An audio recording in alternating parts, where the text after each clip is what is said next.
함께 합독하실 성경 말씀은 요한계시록 17장 12절에서 14절까지입니다. 함께 합독하시겠습니다. 내가 보던 열뿔은 열왕이니 아직 나라를 얻지 못하였으나 다만 짐승으로 더불어 임금처럼 권세를 일시동안 받으리라. 저희가 한 뜻을 가지고 자기의 능력과 권세를 짐승에게 주더라. 저희가 어린 양으로 더불어 싸우려니와 어린 양은 만주의 주시요 만왕의 왕이시므로 저희를 이기실 터이요 또 그와 함께 있는 자들 곧 부르는 힘을 입고 빼내심을 먹고 진실한 자들은 이기리로다. 아멘. 저는 오늘 이기는 성도가 되기 위하여 20번째 시간, 그리고 부제는 부르심을 입은 사람들인데 오늘 본문 말씀 있습니다. 12절부터 이제 13절까지 보면은 이 세상을 분탕질하는 그 사단과 또 짐승이라 일컫는 그 권력자들, 그리고 그들과 함께 손잡고 세상을 어지럽게 하는 그 재물을 가진 사람들, 경제적 권력과 어떤 정치적 권력 가진 사람들이 이 세상을 굉장히 혼란스럽게 할 것이고, 그것이 곧 우리가 보통 아마겟돈 전쟁하면 뭐 핵전쟁이 일어나고 이런 얘기하지만 실상은 그것보다는 그 권력자들, 가진 자들, 이들에 의해서 이 세상이 망가질 것이다. 근데 또 이 세상에는 가진 자들 중에도 건전한 사람들이 의외로 굉장히 많아요. 기부활동하고 하는 사람들. 근데 실제로 이 정치적인 권력자들과 그들과 짝하는 어떤 그 정치 권력을 이용해서 자기의 이익을 챙기고자 하는 공동의 유익을 위한, 공익을 위한 것이 아니라 사사로운 이익을 챙기고자 하는 그런 사람들에 의해서 역사는 어지러워졌습니다. 여기도 이제 그런 것이 있어서 마지막 이런 사람들이 심판을 받을 것이라고 했는데, 저들이 어느 정도인가 저희가 어린 양으로 더불어 싸운다. 그 막강한 권력과 돈의 힘을 가지고 예수님과 싸우려고 그러는 거예요. 이길 수가 없는 거죠. 저는 오늘 이 시대가 그런 시대라고 봅니다. 그야말로 자기들이 갖고 있는 권력과 어떤 재물의 힘이 온 세상을 다 이룰 것 같이, 어느 가수가 그런 얘기 했어요. 100년도 못 살 것을 1000년을 살 것처럼 인생을 살다가 어느 날 죽을 때쯤 되면은 내가 바보처럼 살았구나 라는 것을 깨닫게 된다고 그러는데, 저희가 어린 양으로 더불어 싸우는데 어린 양은 만주의 주시예요. 이 세상의 모든 권력자 있을 때 그 권력자들과는 비교도 안 될 만큼 그런 큰 권세가 있으신 분이시고 만왕의 왕이시므로 저희가 암만 큰 권력을 가지고, 그 권력 굉장하죠. 지금 이 시대에 보면 엄청납니다. 그 많은 권력 가지고 그 많은 재물의 힘을 가지고 뭔가 휘둘르려고 하지만 어린 양이신 예수님께서는 만주의 주시오 만왕의 왕이시므로 저희를 이기실 것이다 이렇게 합니다. 그들이 이길 수가 없죠. 예수님께서 반드시 이기시고 하나님께서 승리하시는데, 여기서 그와 함께 있는 자들이 또한 이길 것이라는 거예요. 만왕의 왕이시고 만주의 주신 예수님께서 저희를 이기실 것이다. 세상의 악한 그런 모든 세력들을 이기실 것인데 예수님과 함께 이기는 사람들이 있습니다. 그들은 누군가? 예수님과 함께 있는 사람들이에요.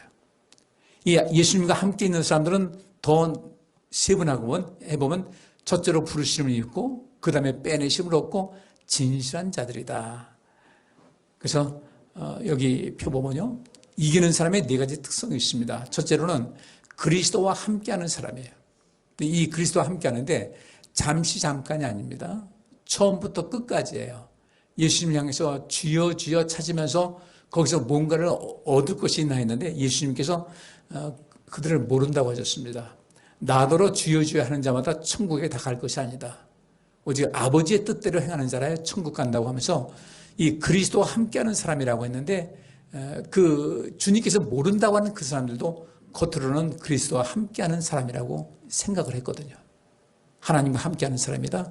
그러나 이것은 하나님께서 판단하실 일이에요. 우리 역시 그리스도와 함께하는 사람이다, 우리가 기독교인이다 이렇게 얘기할 때 정말 나는 그리스도와 함께 살아가는 사람인가? 주님께서 그 그리스도와 함께하는 사람이면 그리스도의 그 발자취를 따라가는 사람이거든요. 다른 길 가는 것이 아니라, 또 주님께서 걸어가신 발자취 외에 시대가 달라집니다. 역사가 이제 흐르면서 그때에 그리스도께서 행하셨던 모든 것을 가지고 이 세상을 살아가는 그런 사람들이에요. 이 사람들이 마지막에 이기는데 이 그리스도와 함께하는 사람의 특징이 이 세 가지가 꼭 차 있습니다. 첫째로 부르심을 입은 사람이다. 오늘 볼 내용입니다. 그 다음에 이 부르심을 입은 사람들 중에 빼내심을 입은 사람이 있어요. 자, 달란트 비유에서 세 사람이 사례로 나옵니다. 한 사람에게는 5, 한 사람 2, 한 사람은 하나 줬습니다. 모두 다 어떤 사람이에요? 부르심을 받은 사람이에요. 그렇기 때문에 달란트를 받은 거예요. 근데 이 중에서 5 받은 사람과 2 받은 사람은 충성을 다했습니다. 5 받은 사람은 5 가지고 5을 남겼고 2 받은 사람은 2 가지고 2를 남겼는데 이 하나 받은 사람은 마음이 잔뜩 꼬여 있었어요. 아, 저 주인 양반, 야, 날로 먹으려고 그러네. 우리한테 이렇게 일을 시켜놓고 이익은 자기가 챙기고 이건 말도 안 돼. 난 저런 사람들 상대하기 싫어. 난 안 할 거야. 그래서 그 하나 가지고 감춰놓습니다. 땅에 묻어놓습니다. 요거 그냥 그대로 갖다 줘야지. 주인이 와서 나중에 계산하는데 5 받은 사람이 와서 5 남겼습니다. 착하고 충성된 종아 칭찬받습니다. 내게 큰 영광이 있을 것이다. 2 달란트 받은 사람 똑같이 착하고 충성된 종아 내가 그렇게 했으니 큰 상 받을 것이다. 1 달란트 받은 사람 계산하니까 이렇게 얘기를 합니다. 당신은 심지 않은 데서 거두고 뿌리지 않은 데서 거두는 사람 아닙니까? 이게 그걸 향한 욕이거든요. 비난이에요. 그래서 그냥 가져왔습니다. 그래서 있는 그대로 갖고 옵니다. 그랬더니 이 주인이 그것 가지고 지금 말하면 은행에 넣으면 금리라도 받아서 남길 텐데 꼭 이렇게 하는 이유가 뭐냐. 그 마음이 완전히 꼬여 있는 거예요. 부르심 받았는데 2 번째 빼내심을 입은 사람에 도달하지 못했어요. 지금 우리가 다 부르심 받았기 때문에 여기 온 겁니다. 근데 2단계로 빼내심을 받아야 돼요. 빼내심을 받았다는 것은 고르고 엄선해서 선택받은 사람을 말하고 있습니다. 그리고 충성되다는 것은 그것이 끝까지 가는 사람인데 이 3단계가 온전히 거쳐야 된다. 그래야 이기는 사람이 된다. 곧 천국 가는 사람이 된다는 겁니다. 하나님께서 우리를 부르신 이유는 천국 가기 위해서 이따 말씀에 나올 겁니다. 우리를 영생에 이르도록 하기 위해서 우리를 부르셨는데 그 영생에 이르기 위해서 우리가 어떻게 될 것인가? 그리스도와 함께하면서 내가 부르심받은 것을 꼭 지켜야 되고 빼내심받은 입은 사람 되어야 되고 충성되고 신실한 사람이 되어야 되겠다. 이것은 어디서나 마찬가지입니다. 우리 예배 속에서도 마찬가지고요. 일상생활하는 게 마찬가지입니다. 주님께서 모든 것을 판단하실 땐 이 모든 기준이 상당히 레벨이 높아요. 우리가 생각하는 것보다 훨씬 더 높습니다. 그런 사람들이 천국 가는 거예요. 그래서 우리는 저나 여러분이나 이 부분에 대해서 갈 길이 아직도 굉장히 멀어요. 저도 역시 마찬가지예요. 부르심 받았는데 이 달란트 비유에서 보니까 탈락하는 사람도 있더라. 가룟 유다는 예수님께로부터 부르심 받았는데 예수님을 노예 한 사람의 값어치인 은 30전에 팔아버렸어요. 탈락했습니다. 우리는 부르심 받아서 다 여기 와 있습니다. 근데 다 와 있는데 우리 어떤 모습일까? 자, 부르심이라는 단어, 부르심을 받았다. 여기 오늘 본문 말씀대로 그랬죠. 그와 함께 있는 자들 곧 부르심을 입고라고 했을 때 이 부르심이라는 것은 단어가 클레토스라는 단어가 쓰여집니다. 이것은 부름받은, 초대받은, 환영하는 이런 뜻입니다. 근데 이 클레토스라는 단어가 칼레오라는 단어에서 이제 파생된 거예요. 이 칼레오라는 단어에서 클레토스라는 단어가 이제 생겼어요. 여러분, 이 칼레오라는 단어가 어떤 것인가? 부르다, 이름을 짓다, 초대하다는 의미이며 선택되다라는 뜻도 있습니다. 그러니까 이것은 같은 의미라고 보시면 돼요. 부름받았다라는 것은 하나님께서 우리를 부르셨다, 그다음에 이름을 짓다, 초대하는 그런 것인데 칼레오는 이 부르심이라는 것은 하나님의 부르심에 대해서 이제 사용된 거예요. 그래서 이것은 부르심 받았다 또 부르다라는 것은 위탁하다, 위임하다라는 뜻이 있습니다. 우리를 부르셨을 때는 우리가 뭔가를 위탁을 할 것이 있어서 위임할 것이 있어서 우리를 부르신 거예요. 그게 이 5 달란트 받은 사람, 2 달란트 받은 사람, 1 달란트 받은 사람 똑같이 그 부르심 받았어요. 그 주인에게서 부르심 받아가지고 그저 위탁을 받은 겁니다. 근데 5 달란트 받은 사람 5 남겼어요. 그게 결국 누구 거 된 거예요? 자기 영광 되는 거예요. 우리에게 복을 주실 때 차고 넘치고 눌러서 주시는 그런 분이세요. 30배, 60배, 100배의 복을 주시는 분인데 우리를 부를 때는 우리에게 뭔가가 위탁하시고 위임한다. 바꿔 말하면 지금 우리가 부르심 받았다고 할 때 우리는 아버지 하나님께로부터 위탁받은 것이 있어요. 위임받은 것이 있습니다. 우리에게 사명이 있다는 것이죠. 예를 들어서 그의 이름을 예수라 하라 그랬습니다. 예수로 하라고 할 때 이 단어가 칼레오라고 불렸어요. 바꿔 말하면 이건 어떤 것이냐면 그의 이름을 예수라고 이름을 지어라 그런 거예요. 칼레오 이름은 짓는다는 것이니까 그의 이름을 예수라고 이름을 지어라라고 얘기했습니다. 이 하라가 칼레오. 여기서 그 이름을 예수라고 지으라. 그러면 예수라는 이름의 뜻이 무엇입니까? 자기 백성을 저희 죄에서 구원할 자임이라 하면서 그 예수라고 이름을 지은 이유는 이 아이가 태어날 때 이 아이가 앞으로 그런 일을 행할 것이라는 것을 말씀하고 있습니다. 그러면 하나님께서는 우리에게 예수는 이제 나면서부터 예수라고 하라고 했는데 우리에게는 어떤 이름을 지어주셨겠어요? 제일 공통적인 것은 성도라는 이름을 지어주셨어요. 이따 말씀 나올 거예요. 그 다음에 성도라는 이름을 지어주시고 그 다음에 또 우리에게 뭘 주셨어요? 예수님에게 이 직분 주신 것 같이 우리에게도 직분을 주셨습니다. 때로는 목사, 전도사, 강도사, 권사, 장로, 집사 여러 가지 직분을 주셨는데 그것을 그렇게 하라는 것은 우리에게 뭔가 위탁을 하고 위임을 한 것입니다. 쉽게 말하면 복을 받은 거예요. 이것을 잘하게 되면은 5달란트 받은 사람이 잘했더니 그 영광 받은 것 같이 그 복을 받게 된다는 겁니다. 하나님께서 우리를 부르시면 거저가 아니에요. 우리에게 뭔가 영광을 주려고 이것을 부르시고 또 그 우리에게 위탁하신 것은 무엇인가에 관심을 가질 필요가 있는 거죠. 이 칼레오와 클레토스라는 단어는 이제 그냥 같은 비슷한 용어로 쓰이는데 단순한 초청만을 이야기하는 것이 아닙니다. 예수 믿고 구원받으세요. 초청할 수가 있죠.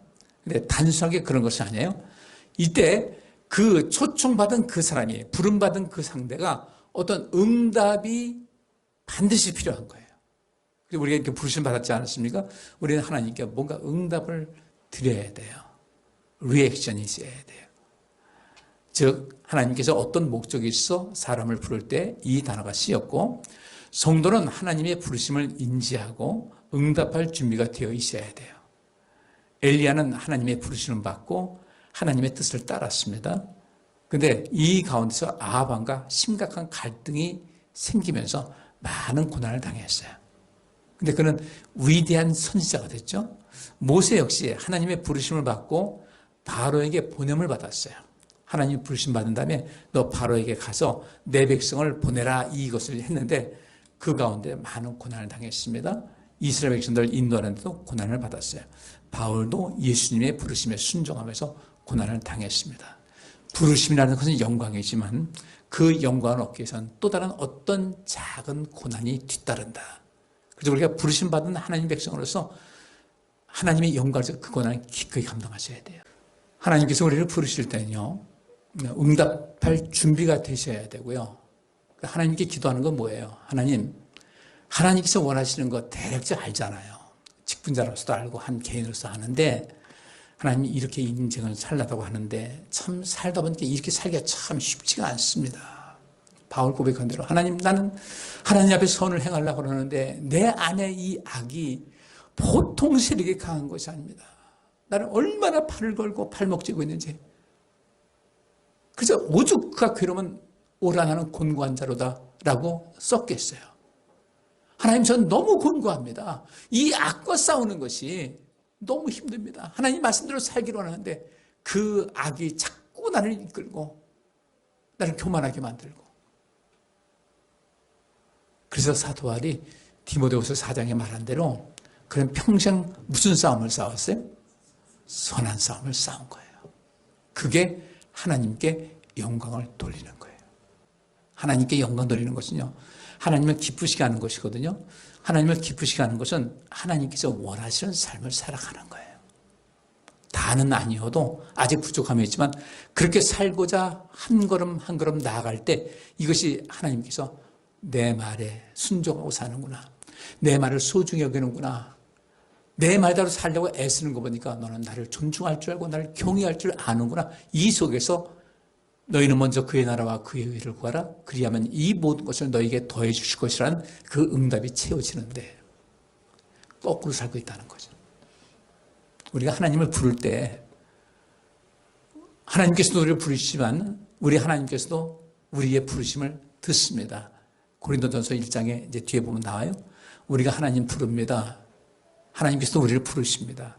이것이 원만해야 돼요.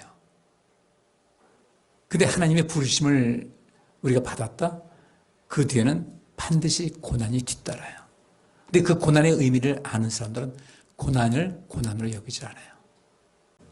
엘리야가 부르심 받았습니다. 고난이 있었어요. 열왕기상 17장 1절부터 4절. 길르앗에 우호하는 자 중에 디셉 사람 엘리야가 아합에게 고하되 나의 섬기는 이스라엘 하나님 여호와의 사심을 가리켜 맹세하노니 내 말이 없으면 수년 동안 우로가 있지 아니하리라 하니라. 여호와의 말씀이 엘리야에게 임하여 가라사대 너는 여기서 떠나 동으로 가서 요단 앞 그리 시냇가에 숨고 그 시냇물을 마시라. 내가 까마귀들을 명하여 거기서 너를 먹이게 하리라. 아멘. 왜 엘리야가 등장했고 하나님 말씀을 어떻게 받았는지 나와 있지 않지만 열왕기상 17장 1절에 느닷없이 엘리야가 등장하면서 아합을 찾아갑니다. 그래서 나의 섬기는 이스라엘 하나님 여호와의 사심을 가리켜 맹세하노니 내 말이 없으면 수년 동안 우로가 있지 아니할 것이다. 우는 비우자고 로는 이슬로자입니다. 그쪽 지역 중구동 지역은 건기 때는 이슬 먹고 자라고요. 우기 때는 비 먹고 자라는데 우로 두 가지가 다 없을 것이다. 얼마나 큰 고통이 있을 것을 아시는 거죠? 하나님께서 너 빨리 피해라. 아합이 너를 못 잡아먹어서 한일 것이가 빨리 요단 앞 그리 시냇가에 숨어서 그 시냇물을 마셔라. 내가 까마귀들을 명하여 거기서 너를 먹이게 할 것이다. 하나님의 부르심에 응답하는 사람들은 분명히 어떤 것을 위탁하는 것이 있어요. 그 위임하고 위탁하는 것이 있는데 그 위임받고 위탁받는 것은 우리의 삶을 크게 영광되게 하는 조건들이에요. 그리고 거기는 또한 고난이 뒤따라요. 우리 이 원칙을 잘 아셔야 돼요. 그래서 잘 감당하면 큰 영광이 있습니다. 자, 모세도 마찬가지였어요. 출애굽기 3장 4절 보니까 여호와께서 그가 보려고 돌이켜오는 것을 보신지라 하나님이 떨기나무 가운데서 그를 불러 가라사대 모세야 모세야 하심에 그가 가로되 내가 여기 있나이다. 모세야 모세야 뭐하심에 부르심에 내가 여기 있나이다. 쭉 이야기하면서 10절 말씀이 이 말씀이 있습니다. 이제 내가 너를 바로에게 보내어 너로 내 백성 이스라엘 자손을 애굽에서 인도하여 내게 하리라 하면서 그게 이 이스라엘 백성을 인도하는 그 사명을 위탁을 하셨어요. 그리고 모세는 안 된다고 하다가 강권적 역사하시는 하나님의 뜻에 따라서 그 후에 모세와 아론이 바로에게 갑니다. 출애굽기 5장 1절부터 읽어보니까 이스라엘 하나님 여호와의 말씀에 내 백성을 보내라. 그들이 광야에서 내 앞에 절기를 지킬 것이니라 하셨나이다.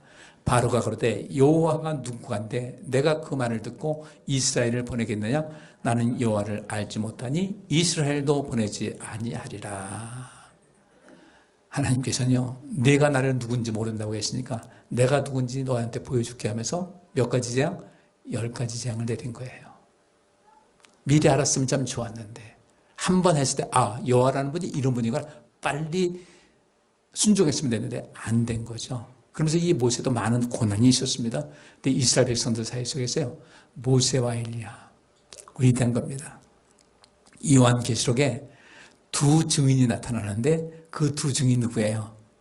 모세와 엘리야예요. 위대한 이스라엘 백성에서 위대한 인물이에요. 그 고난을 감당하면서도 부르심받은 그대로 응답했기 때문에 그래요. 누가복음 1장 11절부터 16절 주의 사자가 저에게 나타나 향단 우편에 선지라 사가랴가 보고 놀라며 무서워하니 천사가 일러 가로되 사가랴여 무서워 말라 너의 간구함이 들린지라 내 아내 엘리사벳이 내게 아들을 낳아주리니 그 이름을 요한이라 하라. 근데 이 하라는 것도 역시 이름을 지어라는 뜻이에요. 칼레오라는 단어가 쓰였어요. 부른다는 뜻. 너도 기뻐하고 즐거워할 것이요 많은 사람도 그의 남을 기뻐하리니 이는 저가 주 앞에 큰 자가 되며 포도주나 소주를 마시지 아니하며 모태로부터 성령의 충만함을 입어 이스라엘 자손을 주곧 너희 하나님께로 많이 돌아오게 하겠음이니라 하면서 이 요한을 이야기하는데, 이 요한이란 그 이름이 요한네스라는 단어가 씁니다. 요한네스라는 이 원어가 그래요. 그에게 여호와는 은혜롭다는 뜻이에요. 그에게 여호와는 은혜롭다. 그러니까 이 이스라엘 자손을 하나님께로 많이 돌아오게 한다고 그랬으니까 그에게 여호와는 은혜로운 거예요. 이름을 그렇게 지어주셨어요. 이름을 지어주면서 그에게 사명을 주신 거예요. 자, 예수님도 마찬가지예요. 누가복음 1장 30절부터 33절. 천사가 일러 가로되 마리아여 무서워 말라, 내가 하나님께 은혜를 얻었느니라. 보라, 내가 수태하여 아들을 낳으리니 그 이름을 예수라 하라 그랬어요. 이것도 하라도 칼레오라는 단어예요. 예수라고 이름을 지어라. 근데 이 이름이 예수라는 것이 헬라어로 예수스예요. 예수서. 이것은 그가 자기 백성을 저희 죄에서 구원할 자이심이라 하면서 그 이름을 예수라 지으라고 하면서 부르면서 그 사명을 부여해 주신 거예요. 그 사명 감당하니까 어떻게 됐어요? 저가 큰 자가 되고 지극히 높으신 이의 아들이라 일컬을 것이요 주 하나님께서 그 조상 다윗의 위를 저에게 주시리니 영원히 야곱의 집에 왕노릇하실 것이며 그 나라가 무궁하리라. 주님께서, 우리 하나님께서 예수라는 이름도 지어주시고 요한이라는 이름도 지어주셨는데, 요한도 많은 사람들을 하나님께 돌아오게 했고요. 예수님께서도 어떻게 했어요? 그 나라가 무궁할 정도로 모든 것을 행하셨어요. 이름값을 하신 거예요. 그럼 우리도 이름값을 해야 되잖아요. 이름값을 해야 되는데 어떤 이름값인가? 고린도전서 1장 1절부터 3절. 하나님의 뜻을 따라 그리스도 예수의 사도로 부르심을 입은 바울과 및 형제 소수대는 고린도에 있는 하나님의 교회 곧 그리스도 예수 안에서 거룩하여지고 성도라 부르심을 입은 자들과 또 각처에서 우리의 주 곧 저희와 우리의 주 되신 예수 그리스도의 이름을 부르는 모든 자들에게 하나님 우리 아버지와 주 예수 그리스도로 쫓아 은혜와 평강이 있기를 원하노라. 아멘. 바울은 나는 하나님의 뜻을 따라서 그리스도 예수의 사도로 부르심을 입은 사람입니다. 정체성이 대단했던 거예요. 우리도 하나님의 자녀인 그 정체성을 꼭 가지고 있어야 되고, 바울과 및 형제 소수대는 고린도에 있는 하나님의 교회 곧 그리스도 안에서 거룩하여지고 성도라 부르심을 입은 자들이에요. 요한과 예수님은 이름이 부르심 받았죠? 이름은 지어졌어요. 근데 우리는 뭐라고 이름이 지어졌어요? 부르심 받았다는 것은 이름을 짓는다는 뜻인데, 우리는 뭐라 부르심 받았어요? 성도라 부르심 받았어요. 그럼 성도라고 할 때 너무나 쉽게 쓰여지니까 아무것도 아닌 것 같아도, 이 성도라는 것은요, 거룩한 무리라는 뜻이에요. 거룩하다는 것은 구별된 사람이라는 거예요. 구별된 사람들. 우린 성도예요. 그리고 우리 모든 직분이 있어요. 성도로서 주어진 그 위탁되어지고 위임된 어떤 것이 있고, 우리 직분자들은 직분자들대로 위탁된 것이 있고 위임된 것이 있어요. 이것을 감당할 때 부르심을 입은 자들이라는 그 자격 요건에 합격이 되는 것을 믿으셔야 돼요. 근데 그걸 하지 않았다? 꼭 주여 주여 하는 자마다 다 하나님의 나라에 들어가지 못한다는 이 얘기대로 겉으로는 부르심을 입었는데 실제로 그 속에서 마땅히 감당해야 될 이름값을 하지 못했다. 우리에게 이름을 지어주시고 우리가 그렇게 부르셨는데 부르심의 모든 목적을 내가 망각하고 행하지 못했다 할 때는 상당히 심각한 문제가 발생할 수가 있다는 것이죠. 어떻게 살아야 되겠습니까? 여러분들, 적어도 우리가 각각 직분이 있지 않습니까? 그 직분에 걸맞는 삶을 살려고, 그 직분에 맞게끔 내가 충성을 다하려고 힘을 다하면서 하나님, 제가 이 직분 받았으니까 그렇게 하겠습니다라는 마음을 가지고 하기 시작하잖아요. 시작은 미약할 수 있어요.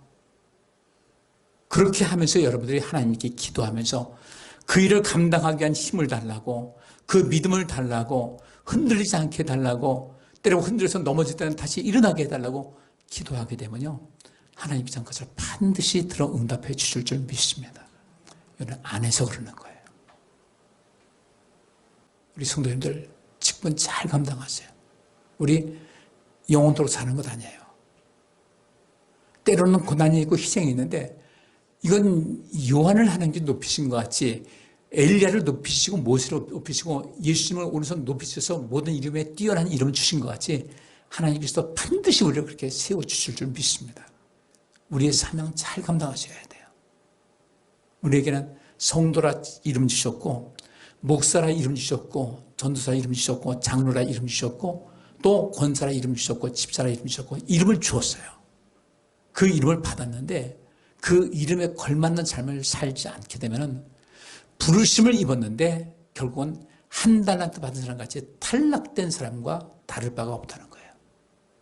근데 이 사람들이 부르심을 입은 자들, 이제 성도라 부르심 이름 받았어요. 이 사람들이 각처에서 우리의 주 곧 저희와 우리의 주 되신 예수 그리스도의 이름을 이제 부르기 시작하네요. 이 부른다는 거 똑같이 칼레오라는 단어입니다. 그러면 이 클레토스라는 단어, 칼레오랑 똑같은데 주님께서도 우리를 부르셨지만 이제부터는 우리가 그리스도의 이름을 부른다는 겁니다. 이 부른다는 의미가 여기 나와 있어요. 예수 그리스도의 이름을 부르는 여기서는 이 앞에 칼레오라는 단어가 포함되면서 에피칼레오마이라는 이 단어가 쓰입니다. 근데 이 단어가 호소하다 청원하다는 뜻이에요. 호소하다 청원하다는 것은 내가 어떤 필요한 것이 있다는 것이죠. 성도로서의 삶을 감당하고 직분 감당하면서 내가 필요한 모든 것이 이것이 필요합니다고 하나님께 호소하고 청원할 때 우리 주님께서는 뭘 주신다? 은혜와 평강이 그 속에 가득하게 있다는 것이죠. 평강이라는 것은 무엇입니까? 마음의 평강만이 아니에요. 삶의 전체적인 평강이고 하나님의 은혜가 있다는 것이죠. 부르심을 입은 사람답게 살아가는 우리 모두가 될 수 있기를 주의 이름으로 축복합니다. 여기서는 이제 또 예수님께서 제자들을 부르셨죠. 여기 마가복음 1장 16절부터 보면요.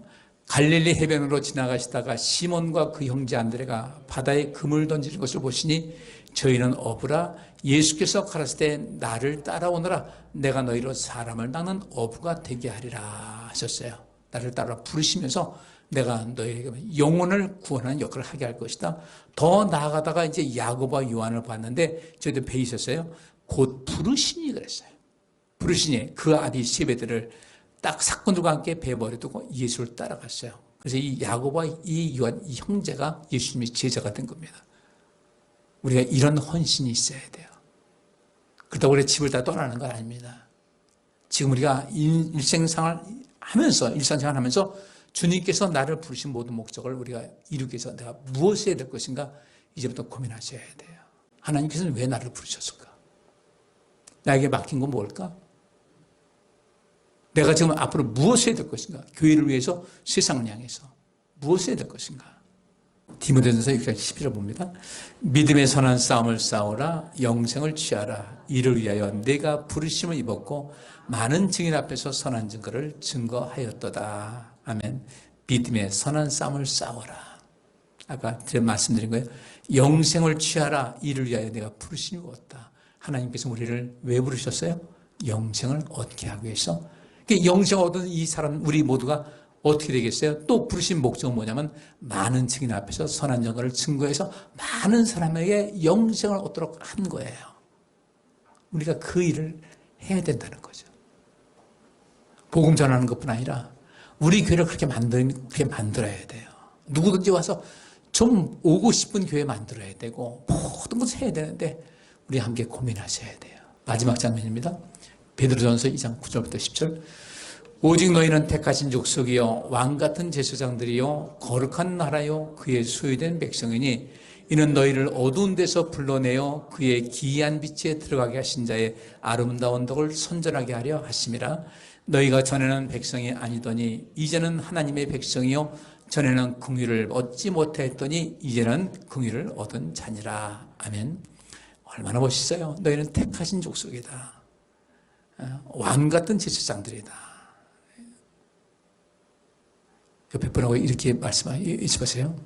아유, 이재번이 왕이셨네요. 시작. 이재번이 왕이셨네요.